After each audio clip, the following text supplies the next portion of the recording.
What I'm imagining this pipe to be is the temperature pressure relief drain line for the north water heater. And I say that because the north water heater does not have a temperature pressure relief drain line installed. If that is the drain line, and we know it is. Oh, there's another roof vent. Okay. If that's installed, we know that it is, then it discharges too high from the ground and it's not pointed towards the ground. There's the care and use manual. This is the data plate for it. Alright, the insulation should be installed better on the water supply lines to the water heater. Insulation should be on the T&P drain line, and the drain line should be installed. This just doesn't make any sense. This is the electric power supply line to the water heater, and it is protected by a grommet. When you see the water heater is grounded, but when you have this much stress, this kind of a situation, this long of a run, then it should have a connector instead of a little grommet right there.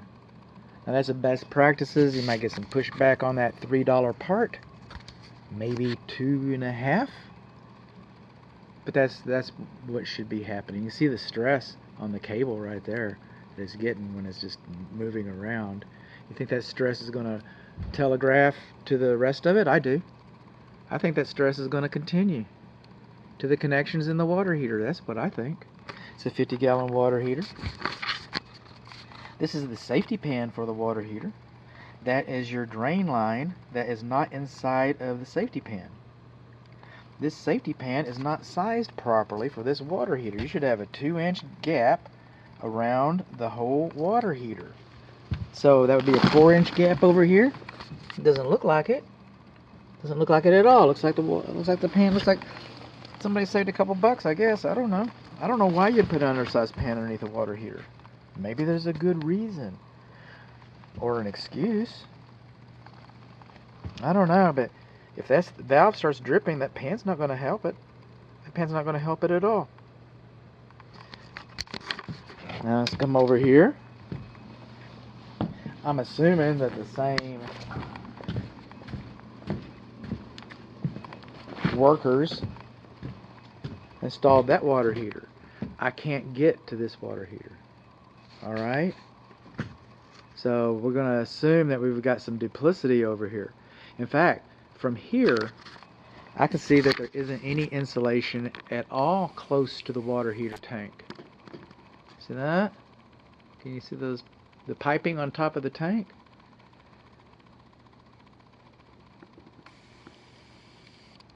And of course it doesn't have insufficient access to that tank.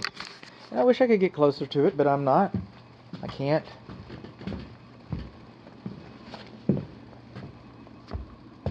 So what do we learn? Our pan's undersized, our T&P is not hooked up, our T&P is not insulated. The water supply lines to both of the water heaters are not insulated. And that's about it. That's about it. Except that you're supposed to have there's insufficient access to both of these water heaters.